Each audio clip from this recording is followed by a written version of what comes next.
करायचं स्मरण. जय जय रघुवीर समर्थ.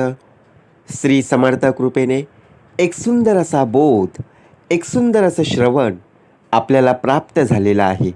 या श्रवणाच्या माध्यमातून उत्तमचं सामर्थ्यसुद्धा श्री समर्थांनी प्राप्त करून दिलेलं आहे. बघा प्रत्यक्षपणे भाग कसा दिलेला आहे, नक्कीच श्रवण करूया. समर्थ म्हणाले की प्रत्येक जर आपण पाहायला गेलो ना, जे होतंय ना खरंच खूप चांगल्यासाठी होतं. मग आपण विचार करतोय की लोक अशी का बोलतात, जे होतंय ते चांगल्यासाठी होतंय, पण त्रास तर मला होतोय, त्रास आम्हा लोकांना होतोय. पण कितीही काही करा, नियतीचा फेरा कधी उलटा पडेल ना कळणार सुद्धा नाही. मग जे होतंय ते आयुष्यामध्ये बघा प्रत्यक्षात आपल्या वाटेला आलं किंवा त्यांच्या वाटेला आलं तरीसुद्धा आत्मविश्वास कमी होऊ देऊ नका. कारण बघा, आपल्याकडे 10 रुपये असो किंवा करोडो रुपये असो, ज्यावेळी प्रत्यक्षात जर आपण पाहायला गेलो करोडो रुपये बाहेर गेले, पण बघा प्रत्यक्षात आपल्या खिशामध्ये पैसे होते, आपल्या बँकेमध्ये पैसे होते. आपण एखादं नवीन घर घेतलं, ते घर विकत घेत असताना आपण त्यांना पैसे दिले. काय केलं? श्रीमंती लोकांना दाखवण्यासाठी. परंतु जी गरीब व्यक्ती होती ती प्रथमतः झोपडीमध्ये राहायची. झोपडीमध्ये राहत असताना ती आनंदी असायची, कारण त्या व्यक्तीला माहीत होतं की माझ्या झोपडीमध्ये काहीही वस्तू नाही आहेत, करोडो रुपयाची झोपडी नाही आहे, मी रोडवरचा माणूस आहे, माझ्या घरी कोणीही काही आलं तरी काही घेऊन जाऊ शकत नाही, मला नको CCTV कॅमेरा. पण प्रत्यक्षात जर पाहायला गेलो ना, प्रत्येक वेळेला जो श्रीमंत माणूस होता त्याची बोलण्याची सवय वेगळी होती, कारण त्याचा संपूर्णपणे पैसा बोलत होता. आणि जी गरीब व्यक्ती होती त्या व्यक्तीकडे जरी पैसा नसला, जरी लक्ष्मी नसली, परंतु जिभेवर मात्र सरस्वती होती. लक्षात ठेवा. म्हणून सुशिक्षित बनवण्याचा प्रयत्न करणं फार गरजेचं, पण श्रीमंत नको. श्रीमंतीचा देह आहे, परंतु पैशापासून बघा, ज्याप्रमाणे माझ्याकडे इतके पैसे आहेत, माझ्यासारखं असं कोणीच नाही आहे, नसावं. मीपणा नसावा, गर्वपणा नसावा, अहंकार नसावा. कारण नियतीचा फेरा कधी उलटा पडेल आपल्याला सुद्धा कळणार नाही. मग आपण विचार करतो, अरे जे होते ते चांगल्यासाठीच होते ना. मी एवढा प्रत्यक्षात फ्लॅटमध्ये राहणारा मनुष्य, माझ्याकडे करोडो रुपयाची गडगंज संपत्ती आहे, AC मध्ये राहणारा आणि त्याचप्रमाणे आयुष्या आरामात जीवन जगणारा मनुष्यदेह आज माझ्या वाटेला इतकं दुःख आलंय, इतकं त्रास मला होतंय की बघा संपूर्ण माझा पैसा हॉस्पिटलमध्ये चाललेला आहे, दवाखान्यात चाललेला आहे. परंतु जी व्यक्ती गरीब आहे, समर्थ म्हणाले कुणाच्याही अंतरी लागेल धक्का, ऐसी वर्तणूक करू नका आणि कोणालाही बोलू नका, कारण भाग या देहावरचा. प्रत्यक्षात जर पाहायला गेलं, जी गरीब व्यक्ती आहे ती उन्हात आणत बघा प्रत्यक्षात त्या झोपडीमध्ये राहत आहे, आनंदाने गुण्यागोविंदाने बघा प्रत्यक्षात जे मिळेल ते खात आहे, तरीसुद्धा त्या व्यक्तीच्या चेहऱ्यावर हसणं आणि सर्वात महत्त्वाचं म्हणजे त्याला कुठलाही आजार नाही आहे.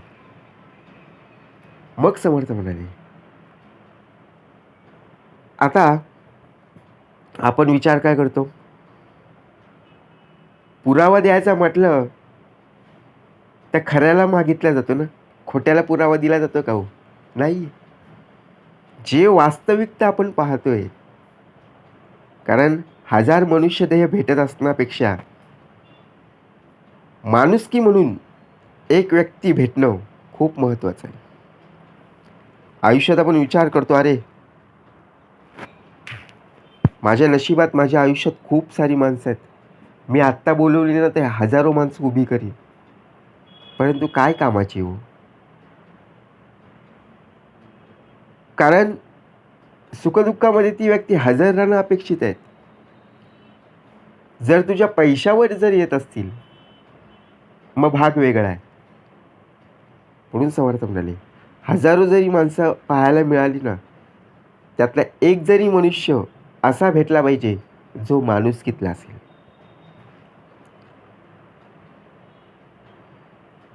ज्याप्रमाणे नात्याची जोड जर भावनेने केली तर ते तुटणं अवघड आहे. आता नातं घट्ट राहणं फार गरजेचं आहे. पैसा आले की नाते तुटतात. वास्तविकता आहे. बरोबर की नाही? कारण का? कारण मनुष्य देह फार लोभी होतो. त्याला अभिमान येत असतो. कसला? तर माझ्यासारखा पैसा दुसऱ्या कोणाकडे नाहीये.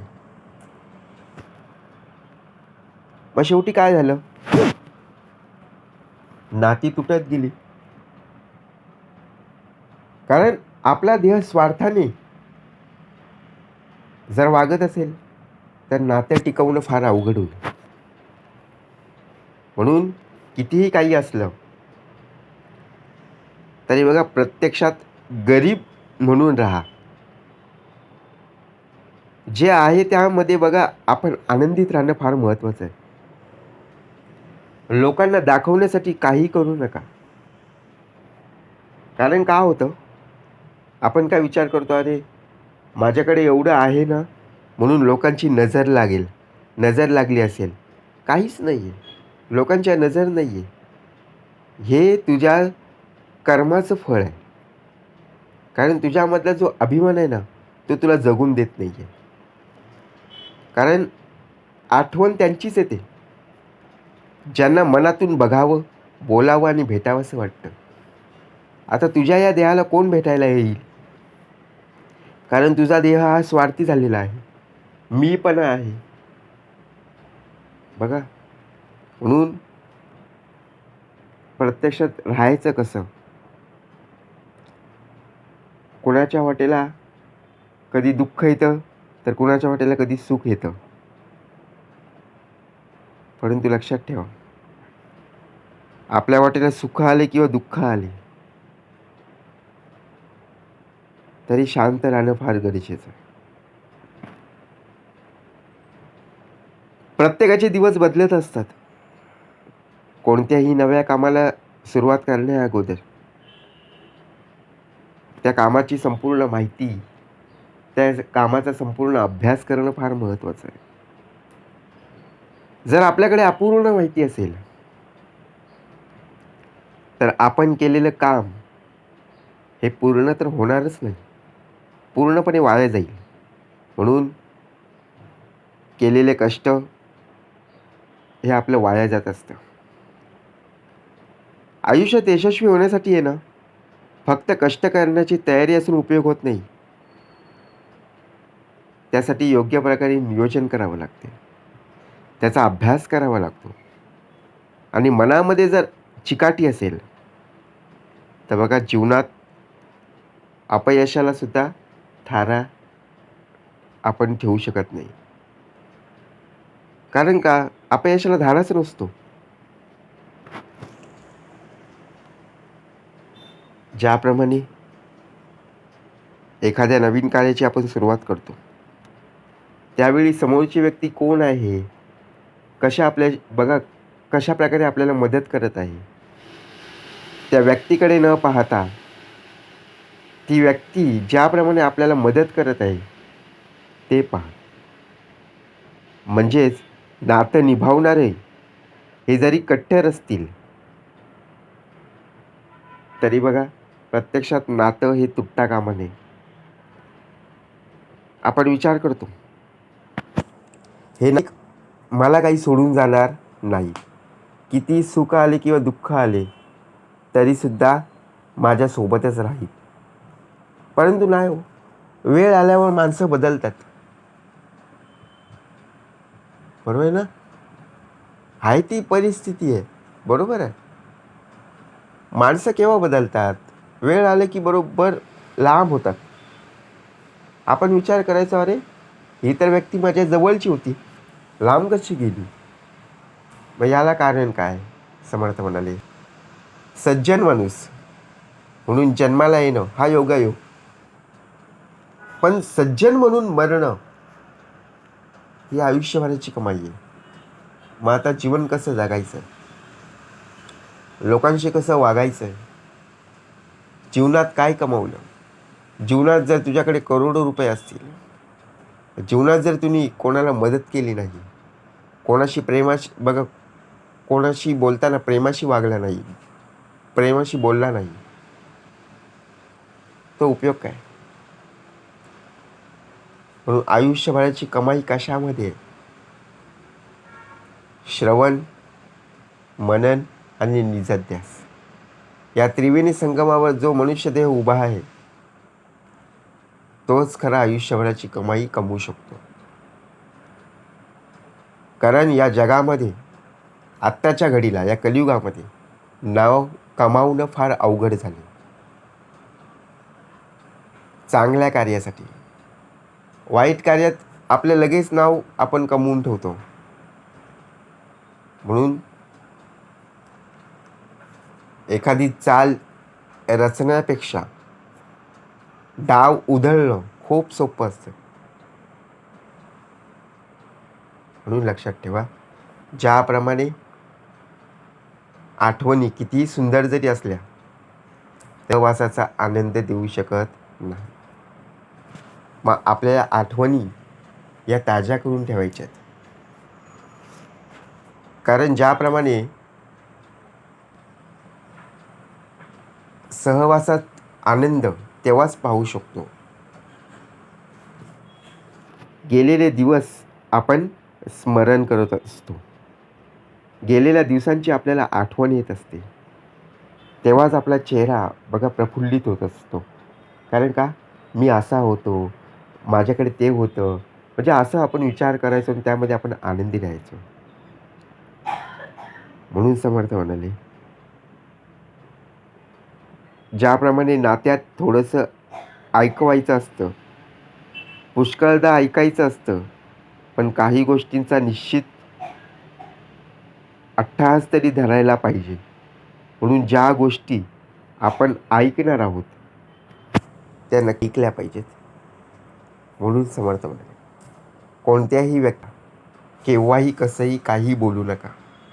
कारण नियतीचा फेरा कधी आपल्यासोबत असतो तर कधी त्यांच्यासोबत असतो.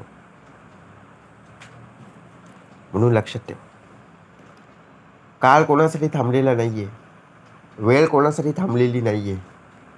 म्हणून चांगले विचार, चांगले कर्म आपल्या आयुष्यात असणं फार महत्त्वाचं आहे. तुमच्यामध्ये एखाद्याच्या डोळ्यात पाणी येण्यापेक्षा तुमच्यासाठी एखाद्याच्या डोळ्यात पाणी येणं खूप महत्त्वाचं आहे. तुमच्यामुळे जर एखाद्याच्या डोळ्यात पाणी येत असेल तर समजून जा, ती व्यक्ती तुमच्या कार्यासाठी, तुमच्या आयुष्यात नक्कीच मदत करणारी असेल. म्हणून त्या व्यक्तीला दुखवू नका.